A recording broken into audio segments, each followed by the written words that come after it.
حضرت عیسیٰ علیہ السلام یو بیرا په یو سفر باندې روان دي. یو ځای کې یو قبر ولیدو، د دغه قبر مړي ته عذاب میلاوېدو. عیسی علیه السلام خپل ملګرو سره مخکې لاړو. څه زمانه پس بیا په دغه لاره باندې واپس را روان دي. هم هغه قبر کې هم هغه مړی نن په مزو کې دی، د جنت په نعمتونو کې دی، خوشحالو کې دی، د الله په رحمتونو کې دی. نو عیسی علیہ السلام منځ وکړو، د الله نه دعا وغوښته چې یا الله جل جلاله څه زمانه وړاندې دې مړي ته عذاب میلاوېده او نن دې د جنت په نعمتونو کې دی. الله جل جلاله په وحی نازل کړه چې ای عیسی علیہ السلام د دې کس د مرګ نه پس د ده بچی پیدا شوی دی او هغه بچی نن دومره شو چې مور مسجد ته ولېږو، مدرسې ته ولېږو او د الله د کتاب زده کړې شروع کړه او دا کلمې ولسته بسم الله الرحمن الرحیم. نو دا زما د غیرت تقاضا ده چې څنګه به زه هغه کس ته عذاب ورکوم د چا بچی چې د ځمکې د پاسه زما صفتونه د رحمان او د رحیم بیانوي او د هغه پلار ته په ځمکه کې عذاب میلاویږي، داسې نشي کېدی. نو د هغه د بچي د بسم الله د وجې مې د هغه د قبر عذاب د هغه نه لرې کړو. دا برکت د قرآن مجید دی. دې د وجې تفسیر کبیر کې امام رازی رحمهم الله فرمایي چې د بسم الله ډېر زیات برکتونه دي.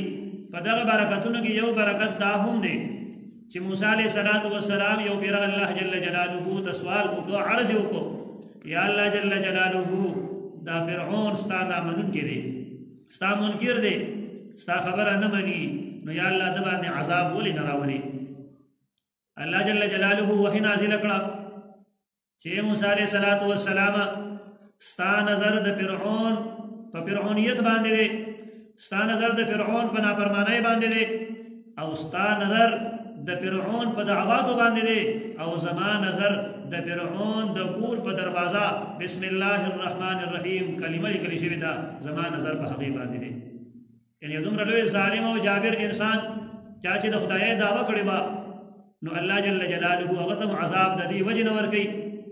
چې د هغه په کور کلمه د بسم الله الرحمن الرحیم لیکل شوې ده. او مشهور روایاتو کې شته د عمر فاروق رضی الله عنه له یو بادشاہ خبر راولېږو، ورته وایي چې سر مې خوږېږي او چېرته مې سر دمه نه کوي، که د دې دپاره دې راته څه علاج وښودو. عمر فاروق رضی الله تعالی عنه یو کاغذ باندې کلمه د بسم الله الرحمن الرحیم ولیکله او دا یې ولېږله، ټوپۍ کې بنده کړه او دغه ټوپۍ بادشاه له ورکړه. بادشاه به چې کله ټوپۍ په سرونه سر درد به ختمېدو او کله به ټوپۍ لرې کوله نو بیا به سر درد شروع کېدو. بادشاه حیرانه شو، پریشانه شو چې په دې ټوپۍ کې داسې څه کمال دی چې کله یې ټوپۍ کولاو کړه ویې کتېده نو یو کاغذ دی او په دغه کاغذ باندې کلمه د بسم الله الرحمن الرحیم لیکلې شوې ده. نو ګوره په دې بسم الله کې دومره زیات طاقت دی. یو بله واقعه هم ډېره زیاته مشهوره ده، خالد بن ولید رضی الله تعالی عنه بارکي چې دغه یو پیرا د فارس خلک راغلل، دوی ورته وویل چې تا سره د اسلام په حقانیت باندې څه دلیل دی؟ نو خالد بن ولید رضی الله عنه ورته وفرمایل چې ما سره د اسلام په حقانیت باندې دا دلیل دی چې تاسو ماله داسې زهر راړئ چې هغه ډېر زیات تیز وي او قتل کوونکي وي، انسان د هغې سره مړېږي. هغې چې کله زهر راړل خالد بن ولید رضی الله تعالی عنه دغه پیاله یې د زهرو اوچته کړه، خولې ته یې کړه او بسم الله الرحمن الرحیم کلمې ولوستله، زهر یې وڅکل، زهرو اړو اثر ونه کړ په خالد بن ولید رضی الله عنه باندې. نو ګوره دا د قرآن مجید برکات دي. د دې نه علاوه په احادیثو کې ډېر زیات ګڼ شمېر احادیثونه موجود دي. اسید ابن حضیر رضی الله تعالی عنه دا یو مشهور صحابي دی، فرمایي چې زه د کور په صحن کې ناست وم، د سورې بقرې تلاوت مې کړو، وایي په دغه صحن کې زما بچی دی یحیا نوم یې دی، هغه هم ګرځي او اس هم تړلی شوی دی. وایي چې کله به ما د قرآن مجید تلاوت په اوچت آواز باندې شروع کړو نو په دغه وخت کې به د اس ټوپونه شروع کړل. وایي ما به د قرآن مجید تلاوت لږ په کم آواز کو، قرآن پاک به مې بند کو، په دغه دوران کې به بیا د اس ټوپونه هم بند کړل. وایي بیا مې قرآن پاک کولاو کو، تلاوت مې شروع کو، بیا اس ټوپونه شروع کړل. وایي چې تلاوت مې بند کو، اس ټوپونه بند کړل. په درېیمه بیا مې تلاوت شروع کو، اس ټوپونه شروع کړل. وایي دغه ځای مې بچی ولاړ دی، یحیا ما سره دا فکر پیدا شو چې حسنه زمانه بچی ته تکلیف میلاو شي دا اس تخفیږي نه دي وای ما د قران مجید تلاوت بند کو راکوس شم او مې کتهدل پورته په اسمان کې وریځي دي او باغی کې رڼاګانی دي وای چې کله د کور دروازې نه بهر شم او مې کتهدل هغه وریځي هم نشته هغه رڼاګانی هم نشته کله چې نبی عليه الصلاه والسلام مجلس تراغه پورا واقع ورته بیان کړه نبی عليه الصلاه والسلام وتو فرمایل اقرا یا اسید ابن حضیر اے اسید ابن حضیر تا خپل تلاوت جاری ساتلې دا تلاوت بندونه او دا چې پورته وریځي وکړې دي دا فرشتي وي او چې پای کوم لایټونه لګېدلیو دا د فرشتو مخونه او بشرته کې تا د قران پاک دا تلاوت عمدغه شانته جاری ساتلې وي نو د سحر په وخت کې با ټول خلقو فرشتي لیدلې وي دې د وجه محدثینو لیکلي دي چې دغه فرشتو ته د الله جل جلاله د طرف نه هر وخت د تلاوت کول اجازه نه وي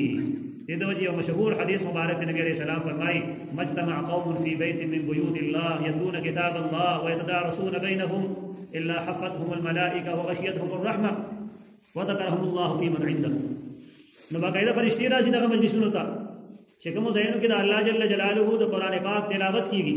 دا ډېر مبارک مجلسونه دي دا ډېر مبارک ځایونه دي دا ډېر مبارک محفلونه دي او قران پاک محترم دا هغه مضبوط کتاب دی عمر فاروق رضی الله تعالی عنہ یو بیره په سفر باندې روان دي یو ځای کې ودرېدو او په دغه وخت کې امیر المؤمنین دی د مسلمانانو بادشاہ دی ورپسې چې څومره قافله د ټوله قافله ودرېده نو عمر فاروق رضی الله تعالی عنہ له یو کس راغی ورته وایي چې اے امیر المؤمنین تاسو ولاړ یې ورستو پوره قافله ولاړه ده ټول پریشان دي چې چللې عمر رضی الله تعالی عنہ سترګونه اوښکې روانې دي او ژاړي صحابه پوښتنه کوي اے عمر رضی الله عنه ته دومره شجاع او بهادر نډر او کلک سړی ولې جاړي وجه صدا عمر رضی الله تعالی عنہ ورته فرمایل چې عمر هغه شخصیت دی هغه انسان دی هغه سړی دی